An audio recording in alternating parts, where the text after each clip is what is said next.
السلام علیکم viewers, team offensive defence آپ کو خوش آمدید کہتی ہے۔ 12 مئی 2020 کو امریکن F-22 ریپٹر وینزویلا کی ایئر سپیس میں داخل ہوا۔ کیونکہ F-22 ریپٹر ایک سٹیلتھ طیارہ ہے، اسی وجہ سے پائلٹ نے یہ سمجھا کہ وہ ریڈار میں نظر آئے بغیر اپنا مشن پرفارم کر لے گا، لیکن ایسا نہیں ہوا، بلکہ نہ صرف اسے ریڈار پر دیکھ لیا گیا بلکہ خبردار بھی کیا گیا کہ نیکسٹ ٹائم وداؤٹ وارننگ اسے شوٹ کر دیا جائے گا۔ ویور، جس ریڈار کو استعمال کر کے F-22 کو ڈیٹیکٹ کیا گیا ہے اس کا نام JY-27 ہے۔ یہ ایک چینی ساخت کا ریڈار ہے اور اس کو چائنا نے سٹیلتھ کے خلاف ڈیزائن کیا ہے۔ یہ ریڈار چائنا نے پاکستان کو بھی ٹیسٹنگ کے لیے دیا ہے۔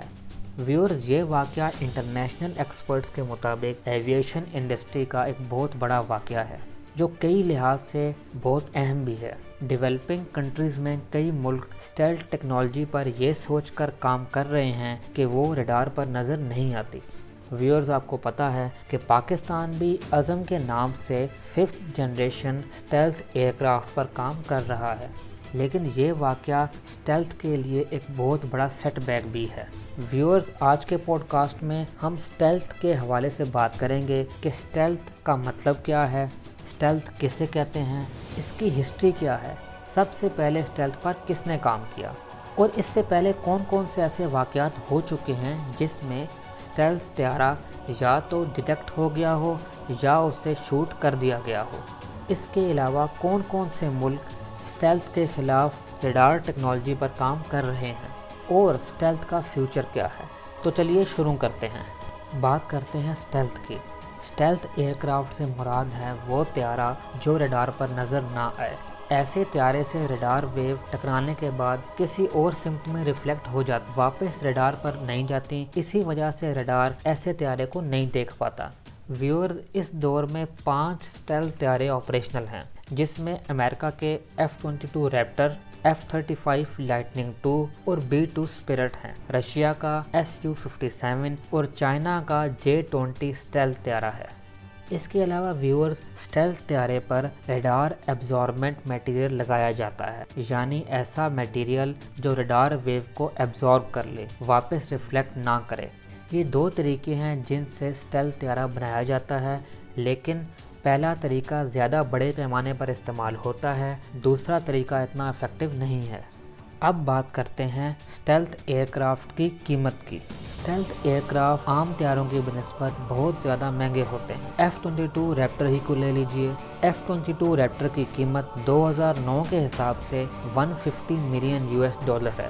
ایک JF-17 بلاک 2 کی قیمت $30 ملین ہے، یعنی ایک ریپٹر کی قیمت میں 5 JF-17 بلاک 2 طیارے آ جاتے ہیں۔ اس کے علاوہ F-35 لائٹننگ II کی قیمت تقریباً $100 ملین ہے۔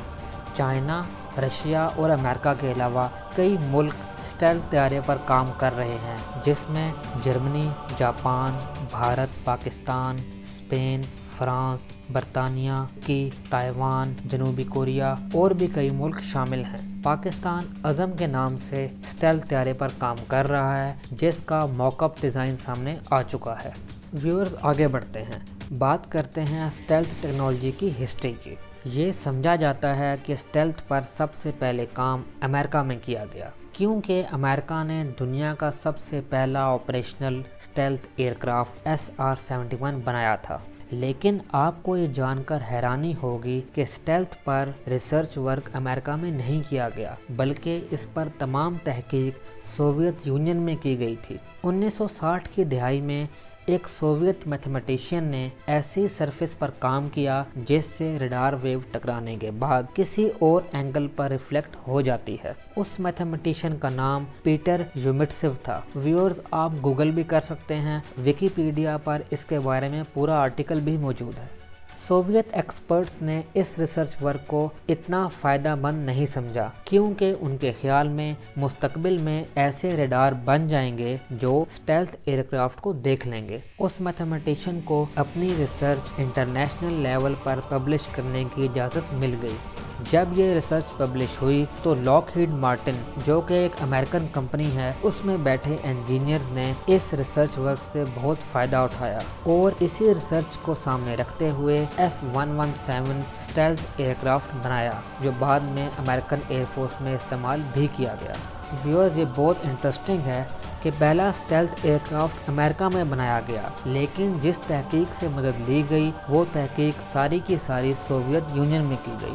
ٹیم اوفینسو ڈیفنس نے ایسے واقعات کو لسٹ کیا ہے جس میں اسٹیلتھ ایئر کرافٹ یا تو ڈیٹیکٹ ہو گیا ہو یا اسے گرایا گیا ہو۔ تو شروع کرتے ہیں۔ 1999 میں یوگوسلاویا پر نیٹو کے طیارے بومبنگ مشن پرفارم کر رہے تھے۔ اس دوران F-117 کو یوگوسلاویا کی ایک ایئر ڈیفنس بیٹری نے شوٹ کر دیا۔ جس میزائل سسٹم کو استعمال کرتے ہوئے شوٹ کیا گیا تھا اس کا نام S-125 ہے جو 1950 میں سوویت یونین میں بنایا گیا تھا۔ ویورز یہ S-125 اسی فیملی کا ہے جس میں S-200 پھر S-300 اور اب S-400 شامل ہیں۔ تو آپ سوچ کر حیران ہوں گے کہ 1950 کے سسٹم نے 1999 میں ایک اسٹیلتھ ایئر کرافٹ کو گرا دیا تھا۔ ویورز آپ ویکیپیڈیا پر دیکھ سکتے ہیں کہ اس طیارے کے ٹکڑے یوگوسلاویا میں ایک میوزیم میں سنبھال کر رکھے ہوئے ہیں اور تمام ڈیفنس ایکسپرٹس یہ مانتے ہیں کہ اس اسٹیلتھ ایئر کرافٹ کو یوگوسلاوین S-125 نے ہی گرایا ہے۔ ویورز F-117 ایک پرانا اسٹیلتھ ایئر کرافٹ ہے اور اس کے اسٹیلتھ فیچر اتنے اچھے نہیں ہیں، لیکن اگر بات کریں F-35 کی تو 2017 میں سیرین S-200 نے F-35 کو میزائل سے ہٹ کیا۔ F-35 تباہ تو نہیں ہوا لیکن اس کو شدید نقصان پہنچا۔ ویورز اس کے بعد انٹرنیشنل ڈیفنس ایکسپرٹس نے کافی اس پر ڈیبیٹ کی۔ اسرائیل کہتا ہے کہ F-35 کو برڈ ہٹ کی وجہ سے نقصان پہنچا۔ ڈیفنس ایکسپرٹس کا یہ ماننا ہے کہ S-200 نے F-35 کو دیکھا ہے اور اس پر میزائل بھی فائر کیا ہے۔ ویورز ایک جرمن کمپنی اسٹیلتھ کو دیکھنے والے ریڈار پر کافی عرصے سے کام کر رہی ہے۔ جرمنی میں 2019 میں ایک ایئر شو منعقد ہوا۔ اتفاق سے اس کمپنی کو اپنا ریڈار ٹیسٹ کرنے کا موقع مل گیا۔ ایئر شو کے وینیو سے اس کمپنی کی پروڈکشن فیسلٹی 100 میل کے فاصلے پر تھی، چنانچہ اس کمپنی نے اپنا ریڈار سوئچ آن کیا اور ٹریکنگ شروع کی تو اس کمپنی نے یہ دعویٰ کیا کہ ایئر شو میں آئے ہوئے F-35 کو ان کے ریڈار نے 100 میل کے فاصلے پر نہ صرف ڈیٹیکٹ کیا ہے بلکہ ٹریک بھی کیا ہے۔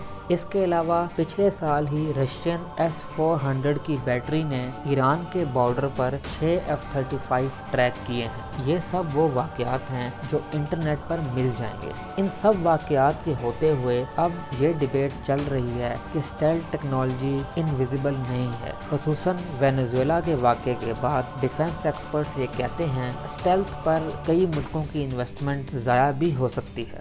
یہ سب وہ واقعات تھے جس میں اسٹیلتھ ایئر کرافٹ کمپرومائز ہوا ہے۔ ویورز اب بات کرتے ہیں ان ملکوں کی جو اسٹیلتھ ایئر کرافٹ کو دیکھنے والے ریڈار پر کام کر رہے ہیں۔ ہم نے بات کی جرمنی کی۔ جرمنی کے علاوہ جو ملک خصوصاً اس ٹیکنالوجی پر کام کر رہے ہیں اس میں چین اور روس شامل ہیں۔ چائنا نے تو اپنا اینٹی اسٹیلتھ ریڈار ٹیسٹنگ کے لیے وینزویلا کو بھی دیا جس نے F-22 کو دیکھا اور پاکستان کو بھی دے چکا ہے۔ اس ریڈار پر مزید امپرومنٹ بھی کی جا رہی ہے۔ رشیا نے حال ہی میں کوانٹم ریڈار پر کام کرنا شروع کیا ہے۔ رشین ڈیفنس ایکسپرٹس یہ کہتے ہیں کہ کوانٹم ریڈار کی ٹیکنالوجی اسٹیلتھ ایئر کرافٹ کو زیرو کر دے گی، یعنی اسٹیلتھ ایئر کرافٹ بھی ایک عام ایئر کرافٹ ہی کی طرح ہو جائے گا۔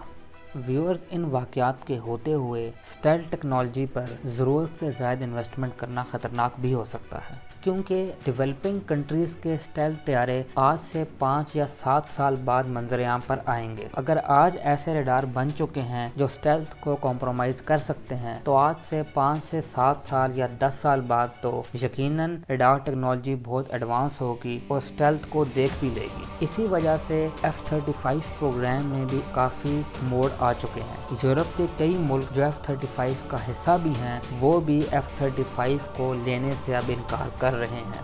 اسی وجہ سے پاکستان کو بھی عزم پروجیکٹ پر یہ سب باتیں سامنے رکھتے ہوئے کام کرنا چاہیے، کہیں ایسا نہ ہو کہ جب تک عزم پروجیکٹ کا فائنل ایئر کرافٹ منظر عام پر آئے تب تک اسٹیلتھ بیکار ہو چکا ہو۔